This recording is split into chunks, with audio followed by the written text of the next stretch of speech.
Hi all welcome to football arena. ഈ summer transfer ജാലകത്തിലെ ഏറ്റവും പ്രധാനപ്പെട്ട ചർച്ചാ വിഷയങ്ങളിൽ ഒന്ന് അത് ബ്രസീലിയൻ സൂപ്പർ താരമായ റോഡ്രിഗോ ഗോസാണ്. റയലിനകത്ത് വേണ്ടത്ര അവസരങ്ങൾ ലഭിക്കാത്തത് കൊണ്ട് തന്നെ അദ്ദേഹം അസംതൃപ്തനാണ്. ക്ലബ്ബ് വിടാൻ അദ്ദേഹം തീരുമാനിച്ചിട്ടുണ്ട്. ആഴ്സണൽ അദ്ദേഹത്തിന് വേണ്ടി വലിയ രൂപത്തിൽ ശ്രമിക്കുന്നുണ്ട്. ക്ലബ്ബ് വേൾഡ് കപ്പിന് ശേഷം 90 മില്യൺ യൂറോയുടെ ഒരു ഓഫർ താരത്തിന് വേണ്ടി റയലിന് നൽകാനുള്ള ഒരുക്കത്തിലാണ് ആഴ്സണൽ ഉള്ളത്. പക്ഷേ ആഴ്സണലിനെ സംബന്ധിച്ചിടത്തോളം കാര്യങ്ങൾ ഒട്ടും എളുപ്പമാവില്ല. കാരണം രണ്ട് വമ്പൻ ക്ലബ്ബുകളുടെ ഒരു വെല്ലുവിളി അവിടെ അവർക്ക് നേരിടേണ്ടി വരുന്നുണ്ട്.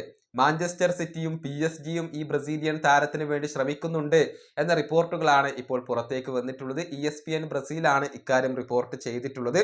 അതായത് മാഞ്ചസ്റ്റർ സിറ്റി, PSG, ആഴ്സണൽ ഈ മൂന്ന് ക്ലബ്ബുകളും റോഡ്രിഗോയുടെ ക്യാമ്പിനെ കോൺടാക്ട് ചെയ്തിട്ടുണ്ട്.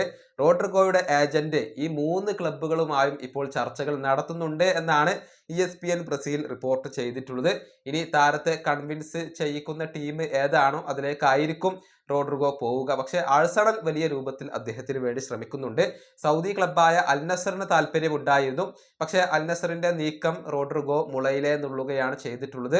അതായത് സൗദി അറേബ്യയിലേക്ക് പോവാൻ തനിക്ക് താല്പര്യമില്ല എന്ന നിലപാട് റോഡ്രിഗോ അറിയിക്കുകയും ചെയ്തിരുന്നു. ഏതായാലും അദ്ദേഹം റയൽ വിടും എന്നുള്ളത് ഏറെക്കുറെ ഉറപ്പായി കഴിഞ്ഞിട്ടുണ്ട്. ഏത് ക്ലബിലേക്ക് പോകും എന്നുള്ളതാണ് ഇനി അറിയേണ്ട കാര്യം. ഈ വീഡിയോ അവസാനിപ്പിക്കുന്നു. അടുത്തൊരു വീണ്ടും കാണാം.